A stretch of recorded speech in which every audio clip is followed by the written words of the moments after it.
यदि हम लोग अभी ध्यान की प्रक्रिया में जाते हैं, विशेष रूप से है कि हमारा दिमाग रिलैक्स रहे, वो विश्राम के स्वाद को भी चखे, जिससे कि दैनिक जीवन में भी हम कुछ अपने मस्तिष्क को विश्राम दे सकें और फिर मस्तिष्कीय क्षमताओं का भरपूर लाभ ले पाए।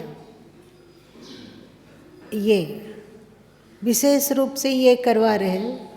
यदि हम लोग ध्यान इत्यादि में प्रवृत्त होने से पूर्व अपने ब्रेन मैपिंग को करा लिए होते अथवा अपने स्ट्रेस का चेक करवा लिए होते, और जब हम लोगों का पूरा 11 दिन का ध्यान से प्राणायाम शिविर समाप्त हो जाता और फिर से ब्रेन मैपिंग करवाते और डिप्रेशन का स्तर हम लोगों के दिमाग में कितना है इसका जांच होता, तो हम लोग समझ पाते कि कितना लाभ है, कितना ज़्यादा लाभ है। और एक बात आप लोगों को बतलाते हैं कि मन से हम लोगों का शरीर बहुत अधिक जुड़ा हुआ। देखिए, आप अनुभव कीजिए कि जब हम लोगों को मन में गुस्सा आता है तो उसकी झलक चेहरे पे आती है या नहीं आती है, और यदि हमारा मन प्रसन्न रहता है तो उसकी झलक भी हमारे फेस शरीर पे आती है। अब कुछ काम नहीं है और मन में खुशी है तो बैठे हैं, टेबल है और कोई काम नहीं है तो अंदर में खुशी है। तो ये अरुण जी को देखते हैं, जब भी कुछ हुआ खाली बैठे हैं उनका मन खुश होता है तो या तो वो टेबल बजाते हैं या तो अपना घुटना में ही कुछ कुछ ढोलक जैसा ताल देने लग जाते हैं। तो इसका मतलब है कि मन का प्रभाव हम लोगों के शरीर पर बहुत पड़ता है, बहुत अधिक। जैसा हमारा मन होता है उसका पूरा प्रतिबिंब हमारे चेहरे पर पड़ता है, हमारे कार्यकलाप में पड़ता है, और मन के अनुरूप हम समझ सकते हैं किसी के भी कार्य को देखकर उसका काम करने की प्रवृत्ति, उसका चलने का, उसका फिरने का, उसका सोचने का, वो उससे दिखता है कि हमारा मन क्या है। सही, जो भी होगा हमारा मन का प्रभाव हमारे कार्यों पर भी पड़ता है, शरीर पर भी पड़ता है और कार्यों पर भी पड़ता है। तो हम किसी भी क्रियाकलाप की गहराई में उतरकर हम जान सकते हैं कि इसके मन में क्या चलता होगा जो उसने ऐसी क्रिया की। जैसे जैसे साधन परिपक्व होता है और हमारा मन होशवान होता जाता है, वैसे वैसे हम लोगों के क्रियाकलाप में भी सुगढ़ता दिखती है, सुगढ़ता दिखती है। अब जैसे उदाहरण देते हैं कि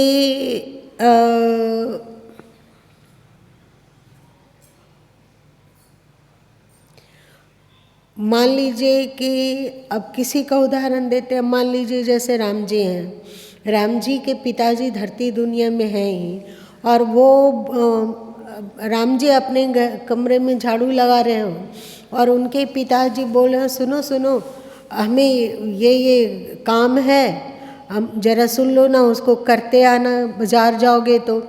और राम जी झाड़ू लगाते हुए, हाँ बोलिए बोलिए बाबूजी हम सुन रहे हैं, और वो झाड़ू लगाते रहे। तो इस क्रियाकलाप से क्या झलका? हम उनको महत्वहीन समझते हैं। हमारे लिए हमारा जो काम करें वो ठीक है, बाबूजी तो ऐसे ही बक बक करते रहते हैं तो उनको हम महत्व नहीं दे रहे। तो इसमें से एकदम प्रत्यक्ष झलक जाएगा कि हम अपने पिताजी को उतना महत्व नहीं देते हैं, अपना महत्व नहीं देते हैं। अब उदाहरण के लिए एक और क्रियाकलाप देखिए कि राम जी से उनके किसी ने पूछा, उनके मित्रों ने, कि आप अपने जीवन की सफलता में सबसे अधिक महत्व किसको देते हैं? इस पर एक लेख लिखिए।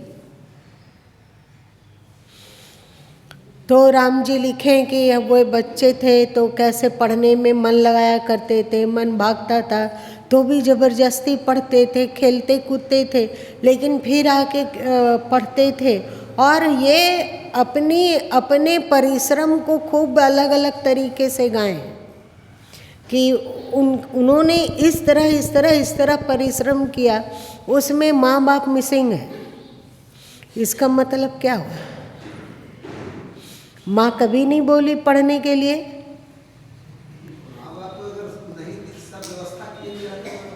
तो लेकिन आपका जो थीसिस आपने लिखा उसमें आपके माँ बाप का कोई उल्लेख नहीं है।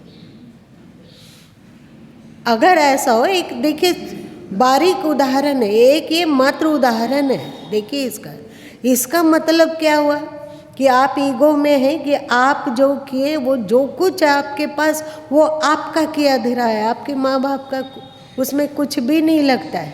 इसका मतलब स्पष्ट दिखता है कि आप माँ बाप को महत्व नहीं देते हैं। इस क्रियाकलाप से झलका है नहीं? तो उसी तरह है, आप जा रहे हैं और आपके घर में प्लास्टिक इधर उड़ रहा है, एक झूठ का कचड़ा का झुंड हवा में उड़ते उड़ते एक जगह जमा हो गया, आप उसको देख के आगे बढ़ रहे हैं, अथवा कुछ भी दिमाग, वो आप ये क्रियाकलाप आपको क्या दिखाता, आपका क्या स्वभाव को दिखा रहा है? आप मूर्छित हैं। इतना आलस्य हमें नहीं लगता है कि हम सबों में से किसी को होगा कि वो देख कर भी अनदेखा कर दे। आपके बेड पर आप छत से ढेर सारा वस्त्र उठा के लाए हो, सूख गया है, आप बेड पर फेंक दिए, बार बार आते जाते हो, भले वहीं बैठकर मोबाइल देख रहे हो, पर कपड़ों को नहीं चपेट रहे हो, ये नहीं सोच रहे हो कि इसको भी साफ सुथरा रखने की आवश्यकता है। तो इस मनोवृत्ति के द्वारा, इस क्रियाकलाप के द्वारा क्या झलक रहा है? क्या? आलसी और बेहोशी। हमारे पहली बात है कि दिमाग में अगर आएगा, घुसेगा कि ये गलत हो रहा है, अगर इसको कमरे को ठीक करने में कितना समय लगता है? 5 मिनट। कि हम लोग सबका छोटा छोटा परिवार है तो 5 मिनट लगा, तो उसमें आप नहीं कर पा रहे, इसका मतलब है कि आप आलसी तो हैं ही, साथ साथ में मूर्छित हैं और आपका मन गंदगी को पसंद करता है। इसका मतलब क्या हो गया? आपका दिमाग उलझा हुआ है, इसलिए बाहर में कहीं पे उलझाव है तो आपके मन को कुछ नहीं लगता है, क्योंकि उसकी जाति और बाहर के उलझाव की जाति एक ही है। दोनों ही उलझने हैं, दोनों ही उलझाव है, तो एकदम मन एक्सेप्ट करेगा उसको। देखो क्या हम लोग अपने क्रियाकलाप के द्वारा अपने मन का आकलन नहीं कर सकते? अगर होश में हो तो आप देखिएगा कि बहुत बार ऐसा होता है कि व्यक्ति बैठा हुआ है तो बेमतलब कुछ न कुछ कर रहा है, बेमतलब हाथ ऊपर उठ रहा है, बेमतलब सिर को सहला रहा है, बेमतलब घुटना को संभाल रहा है, बेमतलब कहीं इचिंग कर रहा है, बेमतलब हिल डुल रहा है, उसका शरीर चंचल है, तो उसके द्वारा उसका मन की क्या झलक मिलती है? इसका मतलब देखिए बीच में है रजस, रजस से आप नीचे गिरेंगे तो वो आप तमस में चल जाएंगे। अब कोई व्यक्ति एकदम सुस्ती से, कोई उसके शरीर में हलचल नहीं है, बैठा हुआ है, आप कोई हंसने की भी बात बोलिए तो उसके चेहरे में प्रेतत्व स्पष्ट दिखता है। इस क्रिया के द्वारा क्या पता चला? हाँ, आप तमस में हैं, तमस से रजस में और रजस से सत्व में जाना है। शांति सत्व में है और तमस में सुस्ती है। याद रखिएगा ये दोनों में अंतर है। शांत व्यक्ति प्रसन्न रहता है पर सुस्त व्यक्ति मुर्दा जैसा रहता है। ठीक है, आप कहोगे कि नहीं हमारे में तमस नहीं, हम रजस में जीते हैं, तो रजस वाला व्यक्ति में क्रियाशीलता तो बहुत होगी, दौड़ भाग के वो इधर कर लिया, उधर कर लिया, उधर कर लिया, उधर कर लिया, तो इससे पता चलता है कि उसके शरीर में अभी रजस है। सुस्त बैठा हुआ है, चुपचाप बैठा हुआ है, चेहरे पे कोई प्रतिक्रिया नहीं है, कोई अपना दुख सुना रहा है तो वो पत्थर की तरह पड़ा हुआ है, कोई खुशी की बात बोल रहा है तो भी उसका चेहरा में पथरीलापन है, कोई अध्यात्म की बात बोल रहा है तो भी चेहरे पर कोई प्रतिक्रिया नहीं है। तो इसका मतलब क्या हुआ? आप जड़त्व की ओर बढ़ रहे हैं। सुस्ती और शांति का फर्क आप कर पाएंगे या नहीं? कर पाएंगे ना। याद रखना, सुस्ती तमस है और शांति सत्व है। दोनों का लक्षण बहुत कुछ मिलता जुलता है, लेकिन सुस्ती में चेहरा निष्क्रिय होता, पथरीला होता है, और शांति में चेहरे में प्रसन्नता होती है, एक खिलाव होता है, एक चेहरे पे आह्लाद झलकता रहता है। कार्यों पर मन प्रतिबिंबित होता है। हमारे विचारों में हमारा मन प्रतिबिंबित होता है। तो यदि हम अपने मन को परफेक्ट बना पाते हों तो हमारे क्रिया भी सुधरेंगे। और दूसरी बात कि मन का असर हमारे शरीर पर पड़ता है, ये आपने जान लिया। तो शरीर में जितनी व्याधियां हैं, चाहे वो ये हो चाहे वो हो, उसमें से बहुत सारे व्याधियां प्रारब्ध से आते हैं, ये भी सच है। बहुत सारे शारीरिक व्याधियां आती है हमारे मन के नेगेटिविटी से। प्रारब्ध जन्य रोग भी होता है हम लोग के शरीर में, और साथ साथ में मन जन्य रोग भी होता है शरीर में। यदि हम लोग का मन रोगी होगा, जितना ज़्यादा मन रुग्ण होता है, मन का रोग क्या है पता है?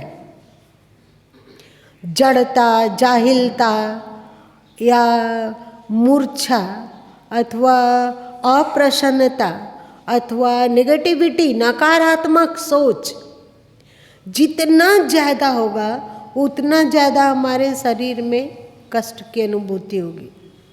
आप यदि देखोगे कि प्रारब्ध जन्य कितने रोग हैं और हमारे मस्तिष्क जन्य कितने रोग हैं, इसका विश्लेषण थोड़ा सा होश में रख के आप कर सकते हैं। कैसे विश्लेषण करेंगे? कैसे इन दोनों को अंतर करेंगे? प्रारब्ध जन्य रोग ये है और हमारा मस्तिष्क जन्य रोग ये है। इसको कैसे आप विश्लेषण करेंगे? नहीं, आपके शरीर की भी बात है। मान लिया जाए कि किसी को माइग्रेन का दर्द उभरा हुआ है।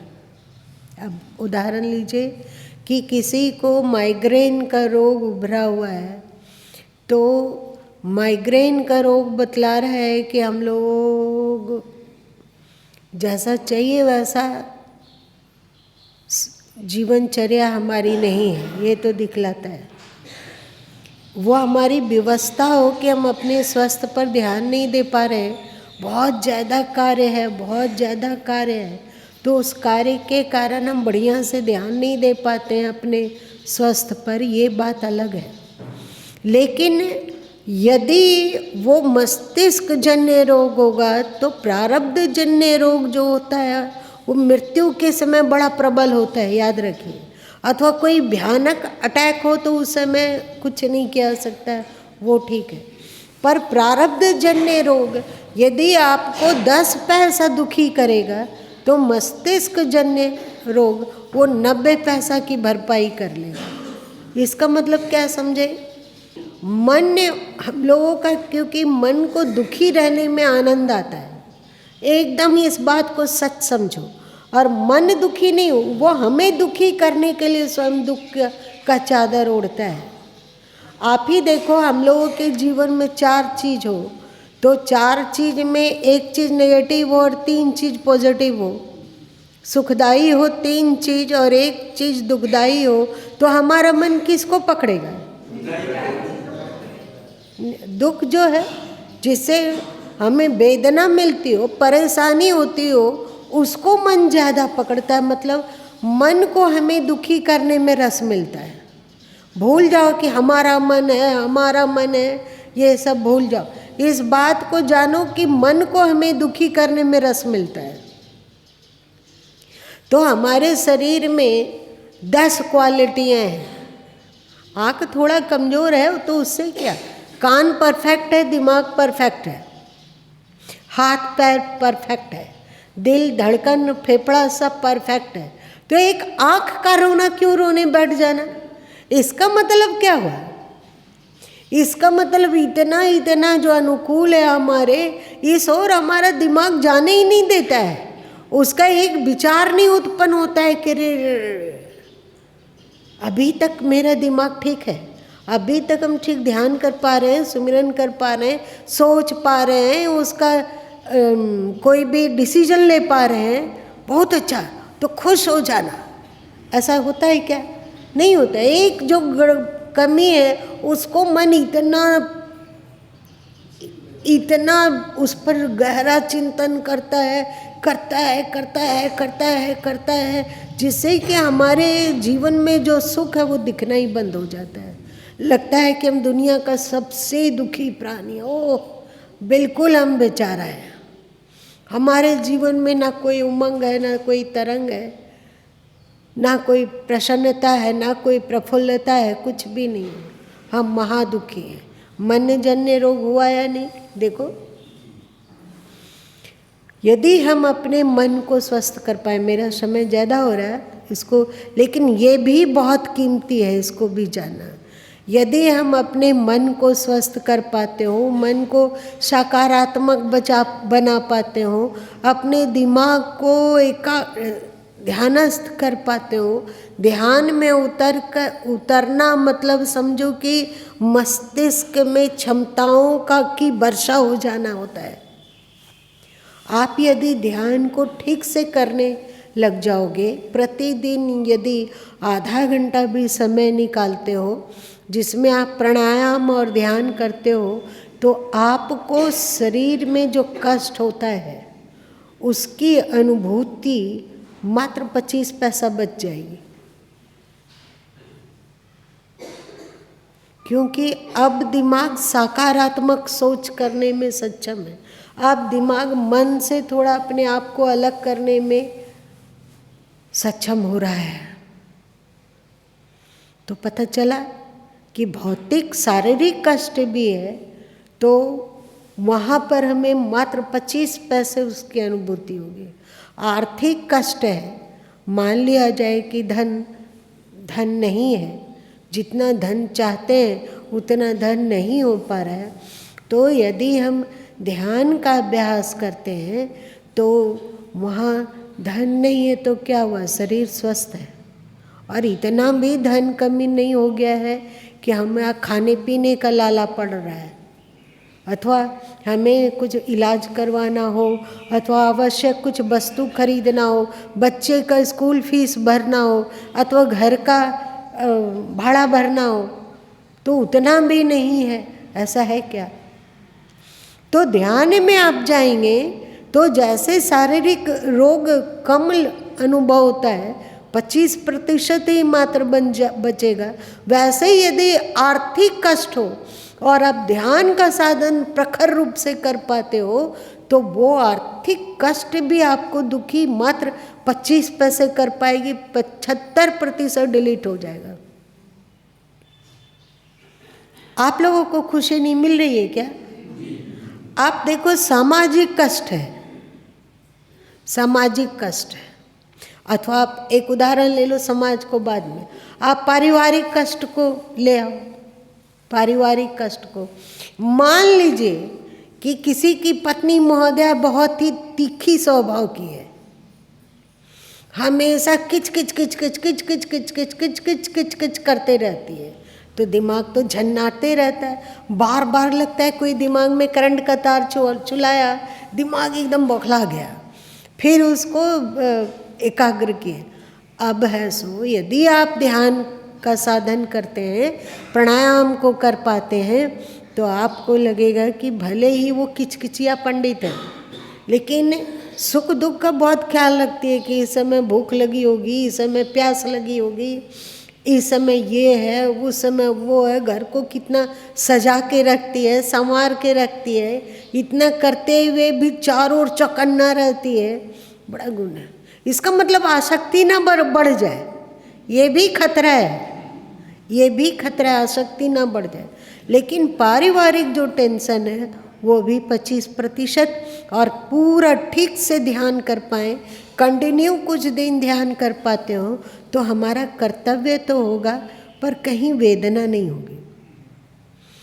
और यदि वेदना उभर के दिमाग में आया भी, तो वेदना अभी टिक जाती है 1-1 घंटा, और कभी कभी तो 2 दिन 3 दिन 4 दिन कोई बात दिमाग में छू जाए, तो एक है कि बात दिमाग को छू गई, कोई कष्ट वाली बात, दुख वाली बात दिमाग में छू गई, तो अभी क्या होता है कि उसको जब जब वो याद आती है तब तब दुख देता है। ऐसा होता है, अनुभव नहीं है किसी को? कोई किसी की बात इस तरह चुभ गई है कि जब जब उसकी याद आती है तब तब हम दुखी होते हैं। और एक होता है कि वो बात याद तो आती है, सबका अपना अपना प्रारब्ध है, अपना कुछ ना कुछ इसमें हित होगा, पॉजिटिविटी आ जाएगी, वो उसमें दुख नहीं होगा। दिमाग से भले ही वो डिलीट नहीं हुआ है, पर उसमें कोई वेदना नहीं होगी। ये ध्यान से आप पाओगे। ध्यान अभी हम लोगों का जो भी तनाव अथवा प्रतिकूल परिस्थिति जीवन है भैया, तो जीवन में अनुकूलता और प्रतिकूलता तो आएगी ही, स्वाभाविक है। ऐसा हो ही नहीं सकता है कि ये पुष्प है, देखिए कितना सुंदर पंखुड़ी है, पर अपने ये पृष्ठ भाग के बिना नहीं हो सकता है। कि हो सकता है? आप इसका पृष्ठ भाग देखिए तो उसमें उतना सुंदरता नहीं है, तो ये असुंदर है, तो इसका एक पृष्ठ भाग भी होगा, वो कैसा है वो हम नहीं देख पाते हैं, है ना? उसका देखिए, तो जीवन हम लोग का ऐसा ही है, इसमें अनुकूलता और प्रतिकूलता स्वाभाविक ही रहेगी। ऐसा दुनिया में आज तक इंसान एक भी नहीं हुआ है, चाहे वे ऋषि महर्षि हो, सृष्टि के आदि से। आप लोगों का इतिहास बड़ा रिच है, आप मतलब धनी है, बहुत ही धनी है। आपके पास अपना इतिहास कब का है? जब से सृष्टि उत्पन्न हुई है। आप किसी भी ऋषि महर्षि को देख लो, सप्तऋषि को देख लो, भगवान शंकर को देख लो, भगवान विष्णु को देख लो, गणपति जी को देख लो, अथवा कोई देवी देवता को देखो, अथवा कोई ऋषि मुनि को देखो, कोई भी आज तक ऐसा किसी का जीवन नहीं है जिसमें प्रतिकूलता हो ही नहीं, केवल अनुकूलता ही अनुकूलता हो। क्या आप देख पाओगे? क्या सप्तऋषियों का आप जीवन चरित्र पढ़ो, देखोगे कि उसमें भी अनुकूलता है, उसमें भी प्रतिकूलता है। चाहे राम जी का वंश का ही अध्ययन करो, श्री राम का वंश क्या है, तो उनके वंश में भी अनुकूलता और प्रतिकूलता है। कृष्ण के वंश को पर दृष्टि डालो, तो कृष्ण का वंश में भी अनुकूलता है और प्रतिकूलता है। आप लोगों की दृष्टि में क्या कोई ऐसा व्यक्ति है जिसके जीवन में केवल अनुकूलता ही अनुकूलता हो? हमें भी दर्शन कराना भाई, कोई नहीं दिखता है। तो जीवन में अनुकूलता और प्रतिकूलता आएगी ही आएगी। इसको हम चाहे कितना भी तप कर लें या कुछ भी कर लें, तो तप कर रहे हैं इस समय के पीरियड में, पर हमें जो कर्म का फल मिल रहा है वो अभी वाला ही मिले ये हमारे अधिकार में नहीं है। इसीलिए श्री कृष्ण ने कहा कर्मण्येवाधिकारस्ते मा फलेषु कदाचन। कर्म में तेरा अधिकार है, फल में नहीं, इसलिए फल की तू चिंता छोड़ दे। कितनी अच्छी बात है। तो हम लोगों के जीवन में अनुकूलता और प्रतिकूलता दोनों है, पर हम लोगों का दिमाग प्रतिकूलता को पकड़ता है और उसके लिए दुखी होना ज़्यादा उचित समझता है, अथवा उसकी आदत है। हम लोगों के मन की आदत है दुखी होना, है ना। तो आप जैसे जैसे ध्यान करोगे, प्राणायाम करोगे ना, वैसे वैसे समझो कि आप अपने दिमाग का इलाज कर रहे हो। समझ में बात आई? आप अपने दिमाग का इलाज कर रहे हो, आप अपने दिमाग को वो ताकत दे रहे हो, वो संजीवनी दे रहे हो जिससे वो शांत, संतुलित और प्रसन्न रह सके। हम लोग दुनिया में सबसे ज़्यादा क्या चाहते हैं? सच सच बताओ। वो एक ही चीज़ है, वो है सुख। कुछ पैसा क्यों कमाते हैं? परिवार क्यों बसाते हैं? बच्चे क्यों जन्म देते हैं? सुख की इच्छा है। हम घर क्यों बनाते हैं? सिर पे छत होगा तो आराम होगा, सुख मिलेगा। इसीलिए तो समाज में सम्मान चाहते हैं, प्रतिष्ठा चाहते हैं। इसके पीछे क्या उद्देश्य है? सुखी होना है। ये अभी तक हम भिखमंगे लोग हैं। सुख के लिए हमेशा हम अपने कटोरे को सब तरफ फैलाए हैं, सब तरफ अपने कटोरा की थोड़ा सुख दे दो। कभी कान की इंद्रियों से सुख की भीख मांगते हैं, कभी आँख की इंद्रियों से हम सुख की भीख मांगते हैं, कभी नासिका से हम सुख की भीख मांगते हैं, कभी स्वाद इंद्रिय से हम सुख की भीख मांगते हैं, कभी स्पर्श से हम सुख की भीख मांगते हैं, कभी धन दौलत से हम सुख की भीख मांगते हैं, कभी परिवार वालों से सुख की भीख मांगते हैं, कभी मित्रों से सुख की भीख मांगते हैं, कभी हम समाज और अड़ोस पड़ोस सबसे सुख की भीख मांगते हैं। सरकार से हम सुख की भीख चाहते हैं, कोई नेता हो उससे भी हम सुख की भीख चाहते हैं, गुरु से जुड़ते हैं तो वहाँ भी सुख की भूख ही काम करती है, मंदिर जाते हैं वहाँ भी हम सुख की ही भीख मांगते हैं। सबसे सुख की भीख मांगते हैं, पर हम अपने अंतरात्मा से कभी सुख की भीख नहीं मांगे हैं। आप लोग कहते हो कि बाबा हम पराधीन नहीं रह सकते हैं। आप लोग ऐसा नहीं बोलते हो क्या कि भगवान और कुछ जो हो, हम पराधीन होके नहीं मरना चाहते हैं? सही, पराधीन होके मरना तो नहीं चाहते हैं, लेकिन पराधीन होके जीने में हमें कोई शिकायत नहीं है। और जब तक सुख हमारा दूसरों के अधीन है, तब तक हम क्या सुखी हो पाएंगे? पूरी दुनिया से अपेक्षा है कि एकदम पूरी दुनिया ही इस तरह बन जाए तब हम सुखी होंगे। तो क्या न मन घी होत न राधा नाचत। न ऐसा कभी हो सकता है और ना हम लोग सुखी हो सकते हैं। ध्यान और प्राणायाम क्या है? अब हम अपना भीख की कटोरी को फेंक दिए, अब हम अपनी अंतरात्मा में खोज करेंगे, क्योंकि उस ईश्वर का नाम सच्चिदानंद है। और वो सच्चिदानंद ईश्वर जिसमें ज्ञान है, सत्य है और आनंद है, 3 क्वालिटी ईश्वर की बताई ना। और उसी ईश्वर की क्वालिटी हमारी आत्मा में भी होनी चाहिए।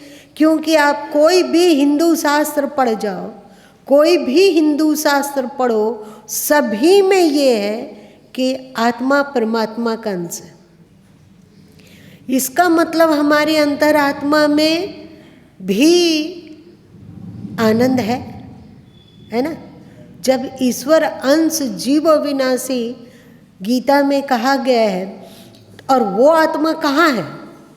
ईश्वर को तो हम लोग नहीं जानते। कोई कहता है कि बैकुंठ में, कोई कहता है कि नहीं वो गोलोक में, कोई कहता है कैलाश धाम में है, कोई कहता है शिवलोक में है, कोई कहता है नहीं वो देवी द्वीप में है, कोई कहता है वहाँ है, कोई कहता है वहाँ कहाँ है, नहीं पता।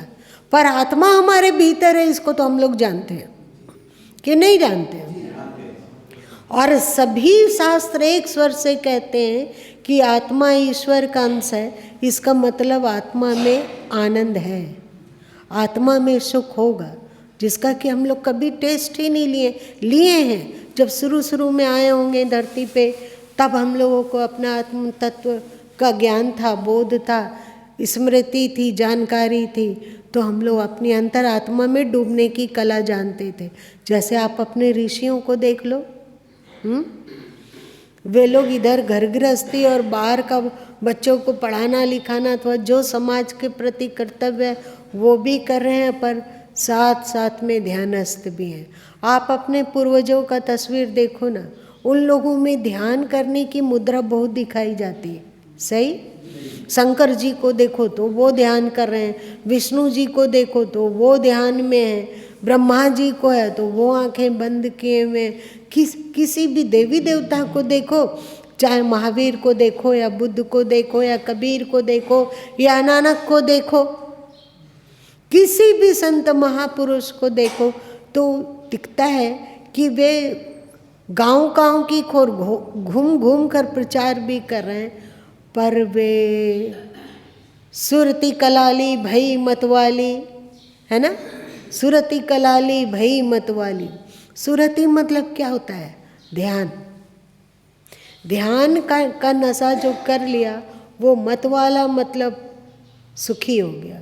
ना छेड़ो मुझे यारो मैं दीवाना हो गया, देखा अपने आप को मैं मस्ताना हो गया। मुझे न छेड़ो यारो मैं दीवाना हो गया। किसका?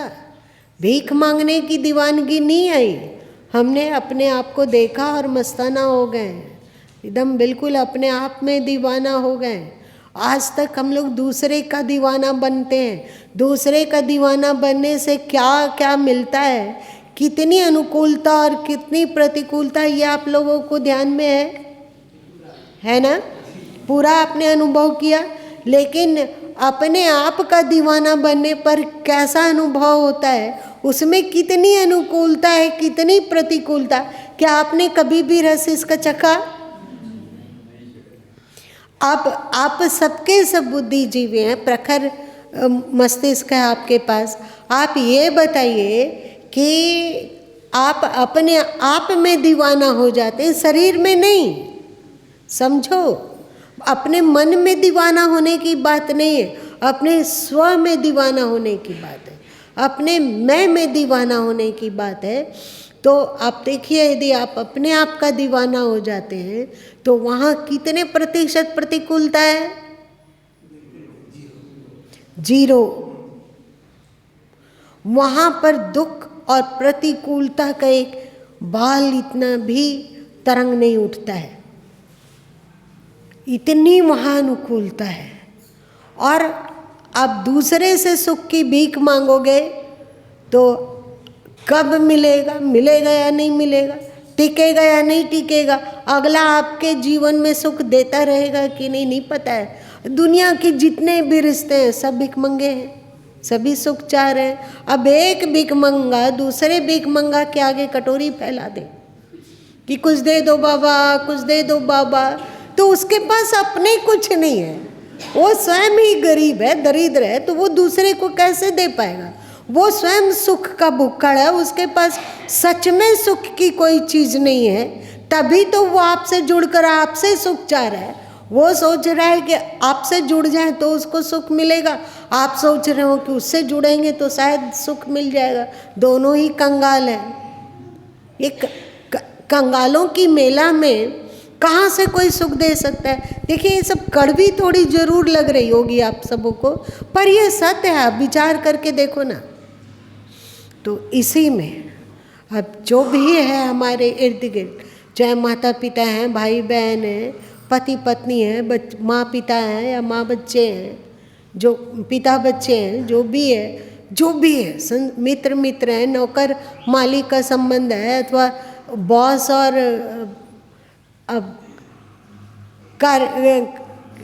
एम्प्लॉय लोगों का संबंध है, तो कुछ भी संबंध है वो सब ठीक ठीक करो, पर सुख के लिए बीच बीच में अपनी अंतरात्मा में डुबकी अवश्य लगाओ।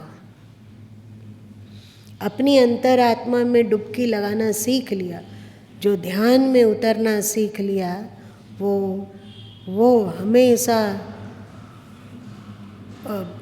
नारद भक्ति सूक्त में नारद जी कहते हैं कि जो चेतन तत्व से प्रेम करना सीख लेता है वो सतृप्तो भवति।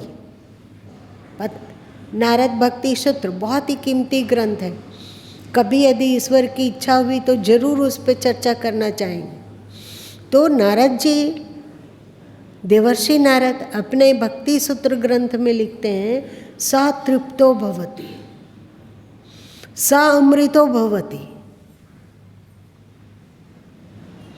तृप्ति, अमृत, शांत, सुख सब कुछ मिल जाता है जब आप अपनी अंतरात्मा के भीतर उतरने की कोशिश करते हैं।